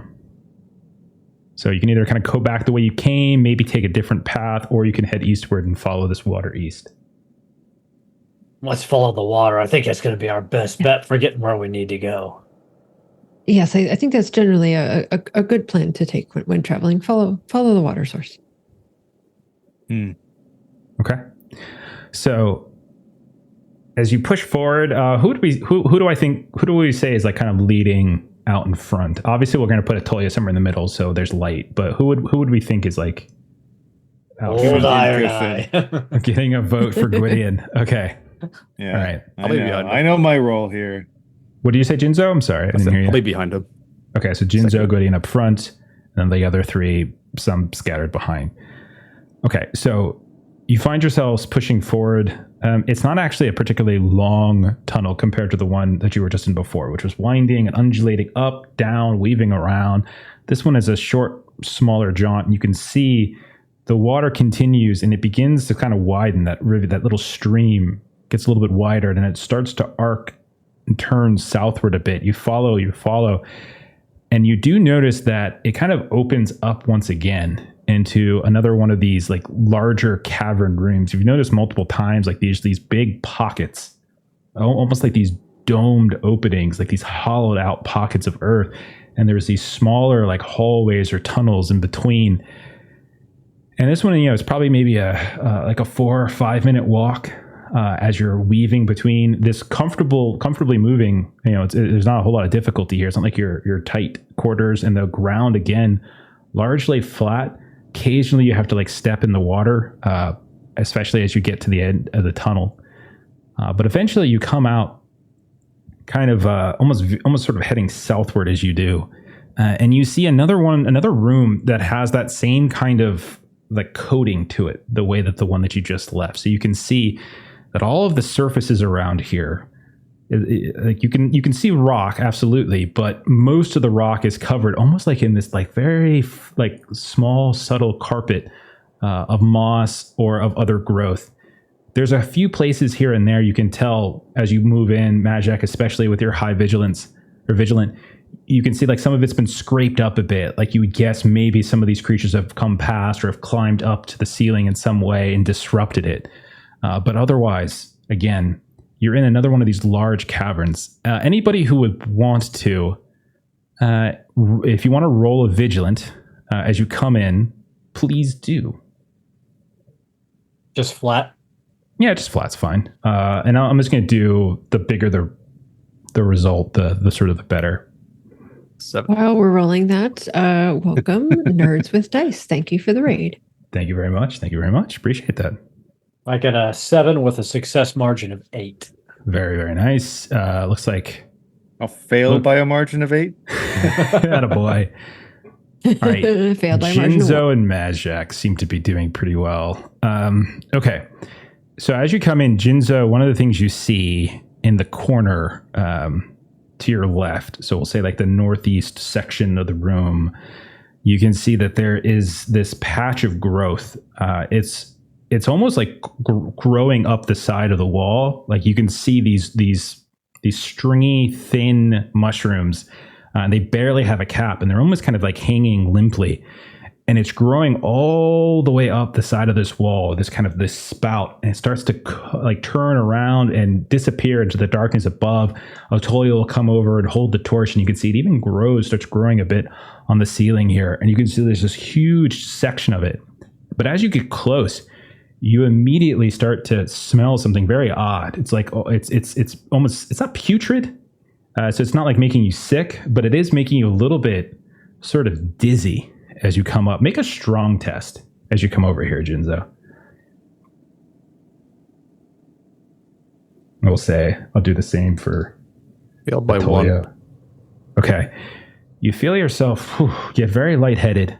At one point, you swear you see that giant patch of mushrooms start to swirl, and like this form begins to come out of it and snap at you. It almost looks like the whiteness of that mushrooms kind of turns into the whiteness of the head of one of these lizards and snap out at you. You stumble back, you bump into Otolia, and like you shake your head and you look forward and you realize, no, they're just mushrooms. But that scent, that kind of gassiness that's emitted from them is like kind of playing with your mind a little bit. It's kind of causing almost like this immediate and intense hallucination, this daydream almost. Strange growth over here. Rowena. Yes? Mushrooms you were looking for. There's something weird here. Oh, yes. And so Rowena will flip through her book and see if she can find this particular mushroom in her book. Sure. Yeah, go ahead and same thing. Give it a roll. Cunning's fine. That is a 6 under 15. So as you are sitting there, Jinzo's pointing them out. You can see Jinzo, his eyes, like his pupils have gone dilated. You can see he's starting to get like water here and there. And he's just kind of shaking it off every now and then. And you kind of bounce the ideas off of the Tolia. There's some kind of like, they have this sort of hallucinogenic effect. It clearly seems like a poison of some kind. Roll a d4. Jinzo, you maybe you step back from it a little bit. You seem to have inhaled this, and were we in a safer place and you were looking to enjoy yourself for the rest of the evening, this would be a great thing to do. Right now, though, when we might be ambushed by something, you might want to keep your distance. I rolled a 4 in my d4. So we'll say, with the warning from Jinzo, you're able to like maybe pull a cloth up over your mouth. You get a little closer. You scrape a few into a bag, and you get, we'll say, 4 doses of these hallucinogenic mushrooms. Yep. And so she well wraps them, kind of within some cloth that she's got. And she kind of looks around at everyone and says, when we're successful, perhaps we have some fun. Right. Or Step 1, diarrhea shrooms for Dismas. Step 2, hallucinogenic mushrooms for Dismas. It's funny because it would be painful. Oh, but I will keep them handy, though, because perhaps if there is something that we cannot take out, we can just slip a little bit of this to it, and it will give us an advantage. I like it. So while Jinzo and Rowena and Atolia are kind of examining this patch of these hallucinogenic mushrooms, Madjac, you continue. You're looking along the wall. You're looking along the wall, and you notice there's this section of wall where it's discolored a bit. You notice that there's like this the sheen of water that is coming down from the ceiling above, and it kind of travels down a bit, and then there's this kind of soggy patchwork of moss and rock. But as you're standing there looking at it, you see like the drip comes and some of the moss gets kind of shifted around and moved around, and you realize like it's actually almost like spider webbed across an opening in the rock itself, as if it's like it's not on rock, but underneath it there is some kind of hole or passageway or something like that. It's maybe about 6-7 feet tall and maybe 3 feet wide or so of this patchwork of moss. And you can see these tiny little holes that seem to suggest that it's hollow. Iron Eyes. Huh? Come here, check this out. Looks like All we right. might have a little side passage or crevice Hell, it might have even been hid on purpose behind these curtain of shrooms. But what do you think? I And I'm think not you just want me to saying go that. in there. Yeah, that's exactly what I was thinking. You hit it. You're 100% correct. You go first. I'll be right behind you. You know, you're an asshole, but I respect the fact that you're very upfront about it. Hey, call it like I see it. I And know. you're tough as nails. And he will And switch twice as over. dumb. No, you're only one time, maybe 1.5 times as dumb. But you know what? You've got a heart of a true bastard, and I love that about you. So you I'll go take it. forward. I've got my pike out right behind you. We're gonna Great. be So you can put me just out of my fine. misery. Thank you. Only if necessary, because I Right. don't think I can haul your, Oh anything you. no. I wouldn't expect you to carry me back up. Don't No, I meant worry. I meant your equipment that we could sell. It's just heavy Oh. as shit. Okay. No, fuck you. If I die, I'm falling down the deepest hole I find. I respect that. Okay. I'll do my best to go take a look. Okay. You maybe take the sword out, start hacking away, push the moss through, down, and it's easy. It all breaks away relatively simple. There's a little bit of dust that kicks up, but a lot of it falls because it's a little soggy from the dripping water. And you realize it kind of opens up. There's a little bit of a dome, like an arc opening to it. And as you're stepping through, Gwydion, as you're looking up, it feels very smooth at the top. Like as you pass by underneath this like archway, and then you see on the sides, there's like engravings. And it looks like there's like a patchwork layering of like brickwork, almost like masonry. And then it kind of cracks down a bit, and you can see the earth comes up underneath as if it's been fractured and split. But for a few steps, as you pass through this small archway, hallway, so to speak, there is this like suggestion here, this hint of like ruins that you're passing through. And you find yourself in a chamber that is not very large compared to some of the other ones. It seems like an antechamber. It seems like just kind of attached to the side, circular from what you can tell. So the walls themselves are kind of curved. There's definitely a significant amount of cave-in debris here and there that's collapsed and makes it seem almost kind of smaller than maybe it once was at some point. And it doesn't look immediately like there's any way out of here. It just looks like this is just some sort of side chamber. And you notice that there is one side of the wall where there is this kind of stone, not a pedestal so much as it is like a table. There's this big blocky table. At first it's like coffin, but then you look at it again and it doesn't seem to have that kind of look to it. It doesn't look like a sarcophagus. You also notice that atop it, there's like this tangle of this different stoneware, some broken, some intact. You can see a couple bits of runic writing, these cuneiform kind of symbols along the bands.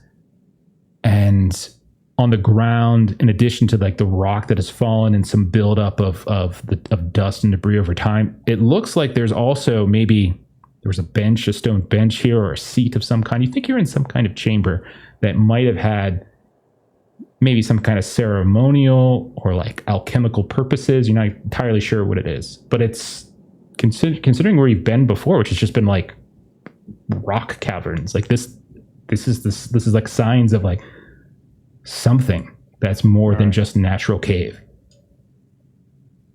All right, I guess some important fuckers used to be down here. There's some like scribe bullshit on the walls, bunch of runes, some freaking pedestal. There's things I can read. There's things I can try to read. I mean, maybe you can read them. I hope you can. I can. I'm gonna go check out this pedestal over here. Okay. So Gwydion, you step over to the pedestal, you start looking around, and there's there's stoneware. There's scattered bits of it. Some of it's in like at best decent condition. It's the type of stuff that you could probably sell up top. Nothing here is a particularly great find, but you could probably get maybe a thaler or two, or at least a couple of orteg for some of this if you wanted to carry it along with you. It looks effectively like some sort of like pottery. And you might even hear like as Atolia just suddenly sneaks up behind you. She's like a mortar, pestle, and kind of just points out like these different like laboratory tools, like alchemical tools, and she's kind of pointing to this and pointing to that. But the one thing that kind of catches your attention more than anything else, you still got your sword out. Maybe you're using that to shift through the rubble. All of a sudden you hear clink. And you hold up the sword. And you see attached to the end of it now, about fist size, this irregular, glistening black stone that has adhered itself to the end of your blade.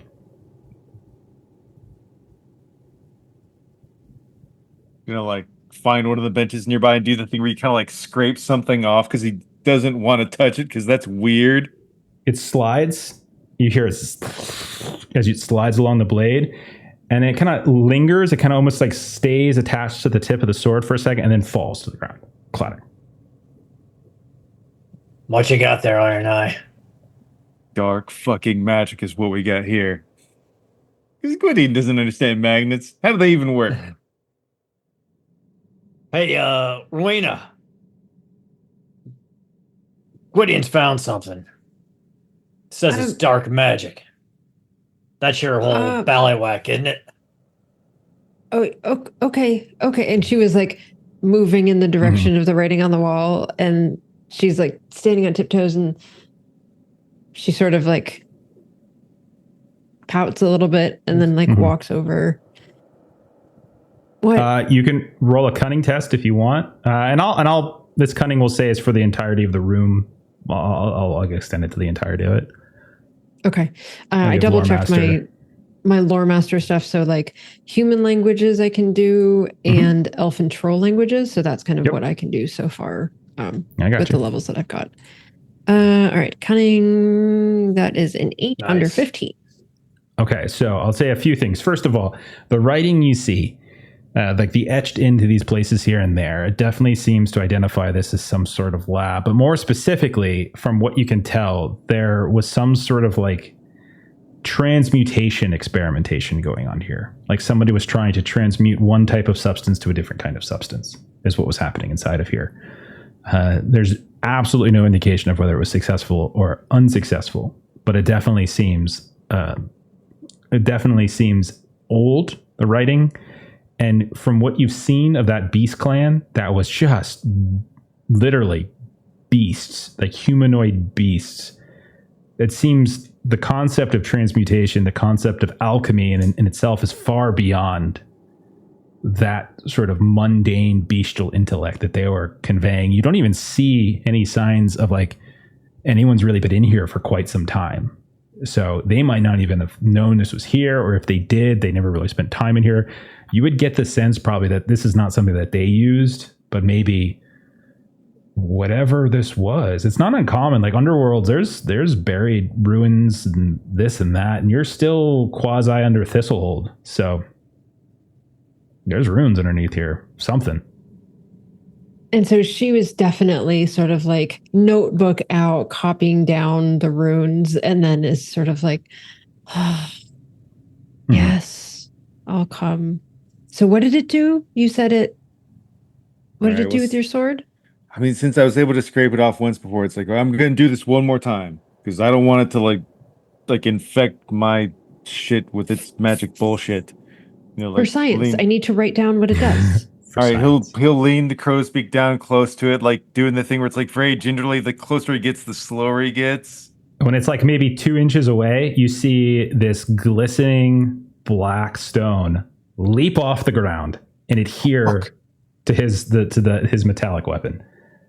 Oh, wow! Right? That was evil. Why? Why is it evil? There? Because it's wrong. That is fascinating.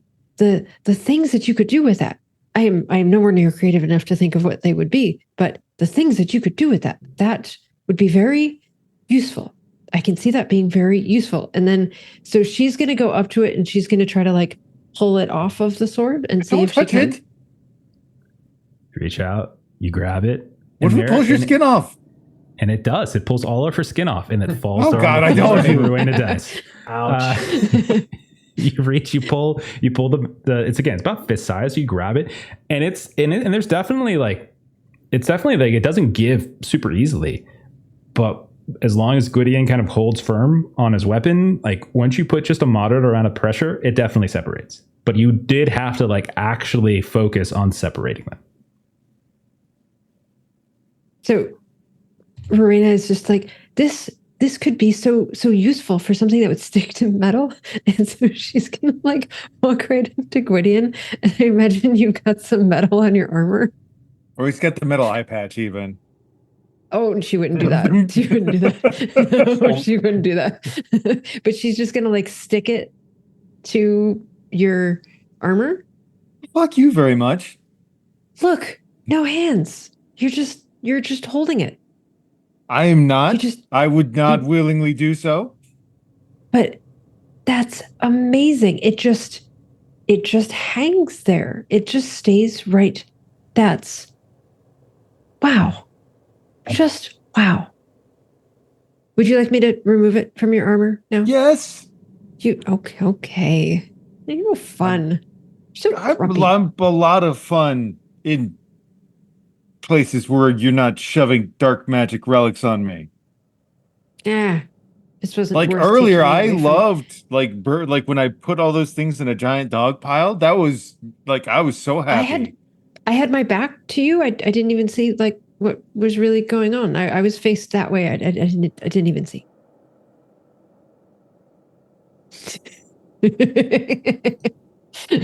All right, so just pulls it off, wraps it up, and Yeah. goes back to like writing her runes in her notebook until someone tells her. So add it to your inventory because this is a curiosity. So it's like it's a little item. So it's literally just like a fist size black magnet or black stone with magnetic properties. However you want to write it in your inventory is fine. But that's effectively what it is. And again, if you wanted to, you can loot a few of these carefully. So if you were to hypothetically like climb back up and fall while you're climbing back up, you would probably break them. But some of the stoneware, these ancient alchemical stoneware, you could potentially loot that and sell that up. There's plenty of people up there. That's not an artifact in itself, but there's plenty of people up there, like historical finds, things like that, collectors who might be interested in it. Okay. But as you look around, we'll say you take a good 15, 20, 25 minutes to kind of scour through, get whatever finds you want, and you don't find another way out. You don't really find anything else of particular curiosity besides just the nature of the room and that stone and a couple of pieces of this stoneware. Back out in the main room, you can see that Atolia maybe has been collecting a few more mushrooms here and there. Jinzo has been kind of holding the lantern, maybe giving it some to you, some to her. But you're back out in this big room, and again, all of it's just coated in this moss, and it's getting warmer, and you can feel this heat, and you can see that the water of the stream that you were following throughout the tunnel, it gets a little thicker. It starts to snake southward a bit, and you see it eventually kind of disappears southward into this opening, this cave opening. There's a small little fissure that kind of goes off a little bit westward, like looping back around almost the way you came. But you do see the bulk of the water seems to disappear into this dark cave opening on the south side of this room.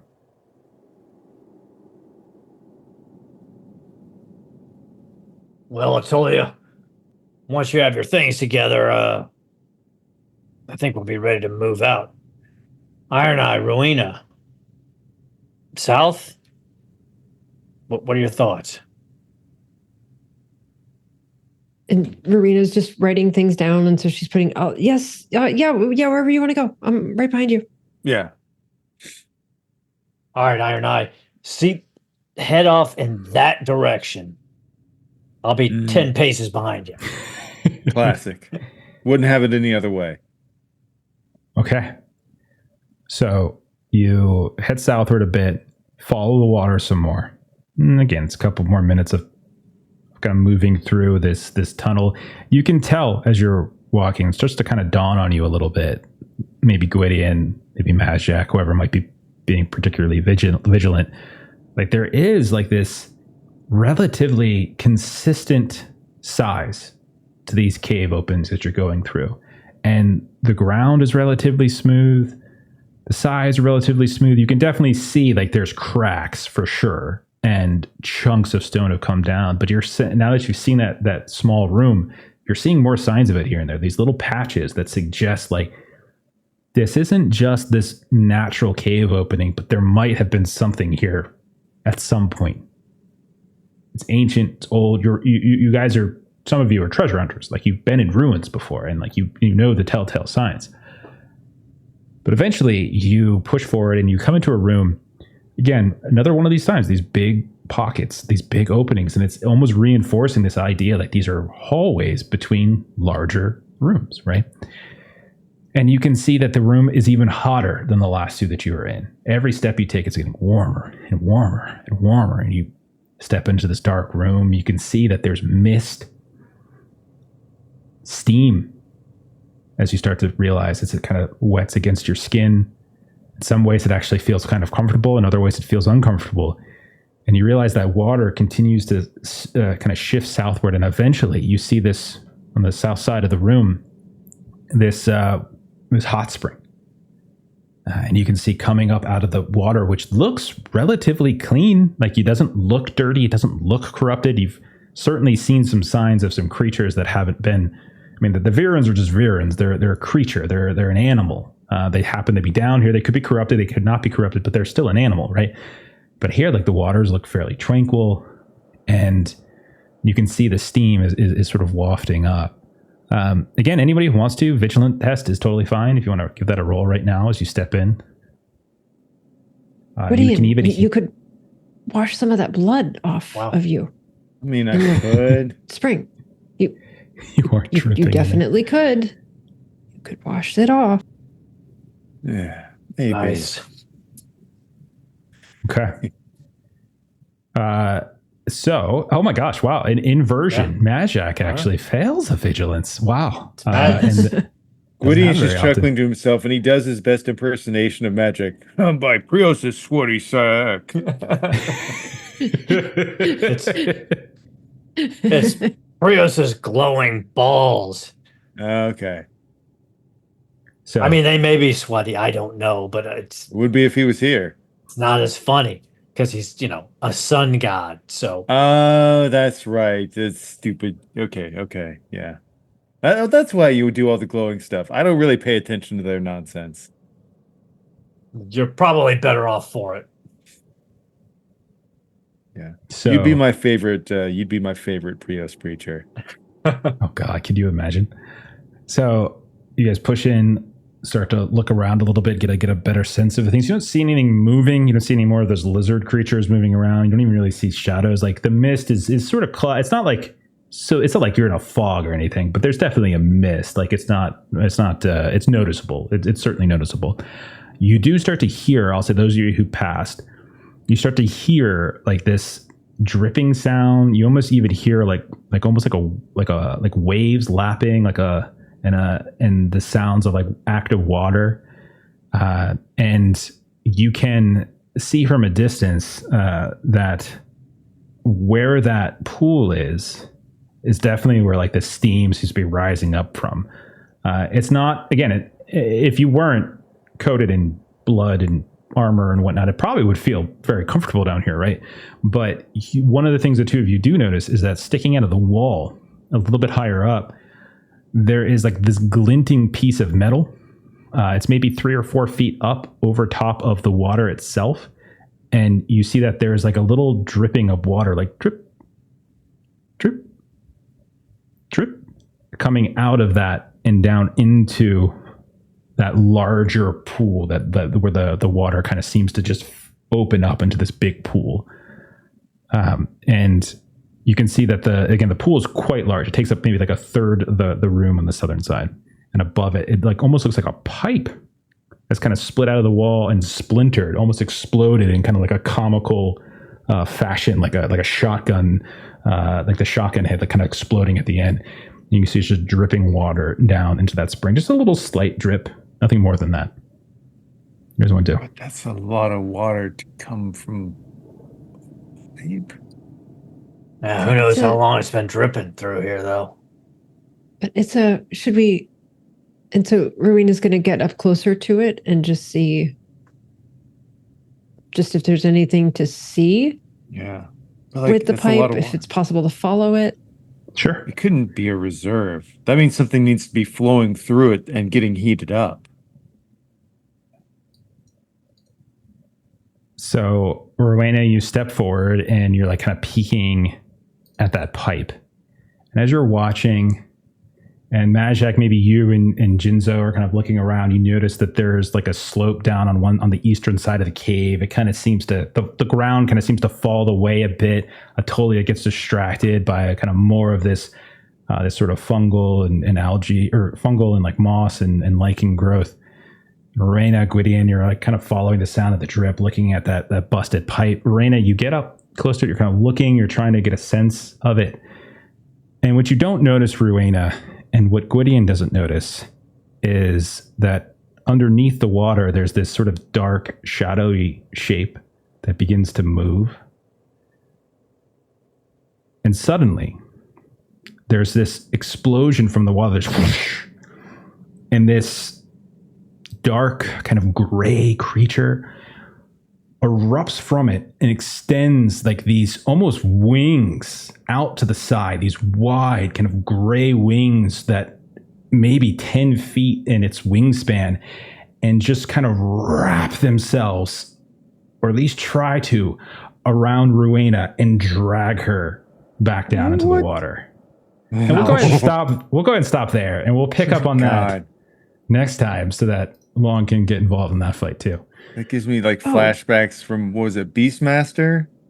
Oh yeah, like that scene creeped me out as a kid. Yeah, they just wrap people up in their wings. I remember that. Yeah, and it busts out of the water. So it looks a little bit like if you all are familiar with manta rays, a little bit like that. It busts out of the water. Oh gosh, lovely. I've swam with manta rays. They're fun. It's funny because it happened to you. Mm-hmm. Right. As long as it happens to It's like, Rowena. What's up with the pipe? What's up with the pipe behind? We'll actually resolve the attack and see if it does successfully wrap you up and drag you back down into the water and drown you to death. But sure, pretty sure it will. Yeah. Okay. But next week. But next week. So you have time between now and then to kind of come up with a new idea for your character. As we'll end it there. We'll pick up next week. We still won't have Kipser, but we will have Long. So we're going to continue our exploration of these caves. You guys beat up the Virans pretty well. Take an XP for that. And we'll see how this goes. And you also have a magnet now, so that'll probably work. Mm-hmm. Yep. Just throw the magnet at them. Throw the magnet at them, and then it'll be easier. Every time Madjac shoots at them, it'll just veer directly towards towards the arrow them. right in. Yeah. Perfect. Here we go. Fantastic. Here we go. Why has no one ever thought of that? That seems like that would work. All right. Mm-hmm. All right, that's it for the night. Let's do some closing plugs and we'll get on out of here. Let's go ahead and start with Aaron. Aaron, tell us what you got going on with Garblack. So next week, Wednesday, 4 p.m. Eastern Standard Time, come back for Warhammer Wednesday as our favorite Warhammer Fantasy Roleplay 4th Edition Game Master Jim starts us off with a halfling brawl in a pub. If that doesn't sum up, if that doesn't sum up Warhammer, I don't know what does. It's such a great premise. It's perfect. Yeah. It's perfect. Yes, you got to run us through Warhammer Fantasy at some point because I really would like to play anytime. I would run that game in a heartbeat. We'll figure it out because I would like to get it on the channel. Yeah. Mm-hmm. Hey, if we finish up Wrath and Glory, I'm happy to run it. I got a million. You want me to turn on the party? I'll turn on the party. I'll kill all of them. I'm pretty sure I could. Just take them out. Just take them out. Waste of flesh. Waste of flesh. I could. And speaking of, traitors and turning on your friends and all that sort of horror, on Thursday, you can join Ben at 4 p.m. Eastern Standard Time as he continues Modifius's Dune with season 3 of House Dargouche.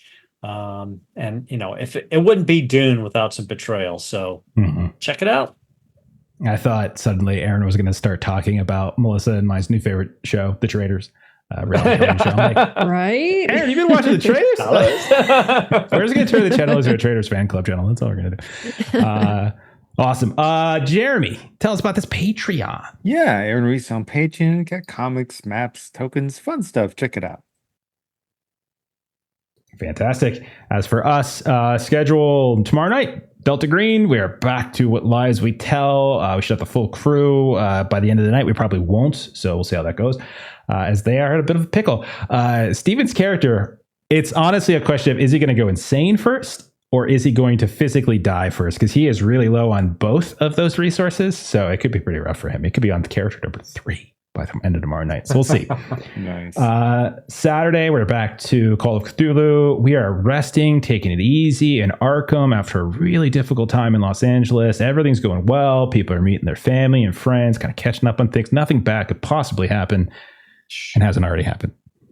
And then Monday, you can see a few of us here as we were playing some Alien, Cinders of Heaven, continuing that on our icy moon with giant, I think Maitre is about to be killed by a giant jellyfish monster or something like that on the beach. So that's gonna be good for her.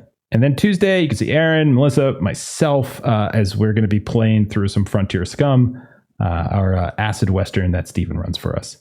So that's it for us. Thank you again to, what was it called? Hang on, let me get it right. Nerds with Dice, thank you again very much for the raid. Really appreciate it. If you didn't follow them, go follow them. I'm going to do that here in a moment. And then we're going to go ahead and pay it forward, and we're going to raid our friends over at Insomnia Night RPG. So give that a follow. Have a great rest of your night. We'll see you all later. Bye-bye.